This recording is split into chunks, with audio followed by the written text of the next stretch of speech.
ஏன் சோக கதைய கேளு தாய்க்குள்ளமே. ஐயா இன்னைக்கு 2 பாயிண்ட் ஃப்ரீ. என்ன தம்பி இவ்வளவு சந்தோஷம்? என்ன கிடப்பட்டு? ஆமாண்ணே, இன்னைக்கு உங்க கூட தான் மேட்ச். முன்னாடி மாதிரி ஈஸியா எங்களை ஜெயிச்சிடலாம்லாம் நினைக்காதீங்க. இந்த வாட்டி வேற லெவல் ஃபார்ம்ல இருக்கோம். உங்க ஊர் ஆள வேற வச்சிருக்கோம். கோச்சு நேரம் சத்தமா இருக்கு. சும்மா பேசிட்டு இருக்கேன் தம்பி. சரிங்க சரிங்க. தம்பி இன்னைக்கு பெரிய ஒரு கவுண்டர் வர தெரியுமில? சேப்பாக்க அதுல இதுலயா இருக்கேன். உங்க பெரியவர் கிரவுண்டுக்கு வெளியே தானே இருக்காரு, கேப்டனாவா இருக்காரு. உங்க ஆளு கேப்டனா இருக்கப்பவே நாங்க உங்களை 12 வாட்டி ஜெயிச்சிருக்கோம்ல. தம்பி இன்னைக்கு குட்டி ஏபிடி பிளேயிங்ல இருக்காப்ல. சேப்பாக் சென்னையோட கோட்டடா. அந்த கோட்டையில தான் போன சீசன் உங்க கொட்டை எடுத்தோம், ஞாபகம் இருக்கா? தம்பி போன சீசன் நீங்க, போன வாரம் நாங்க.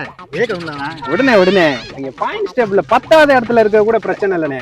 ஆனா பாயிண்டே இல்லாம இருக்காங்க பாருங்கண்ணே. நீங்க என்ன பண்றது? இதுக்கெல்லாம் பார்த்தா சிஎஸ்கே ஃபேனா இருக்க முடியுமா? ஆனா எனக்கு கொஞ்சம் பயமா தானே இருக்கு. இது வேற பக்கத்துல வந்தானே கலாச்சி எடுத்துருவானே. ஏண்டா நேற்று தான் சின்ன பசங்களை தோக்கடிச்சு அமிச்சாங்கல்ல, அவ்வளவு உக்கிரமா இருக்க. போன வாரம் நீங்களும் தான்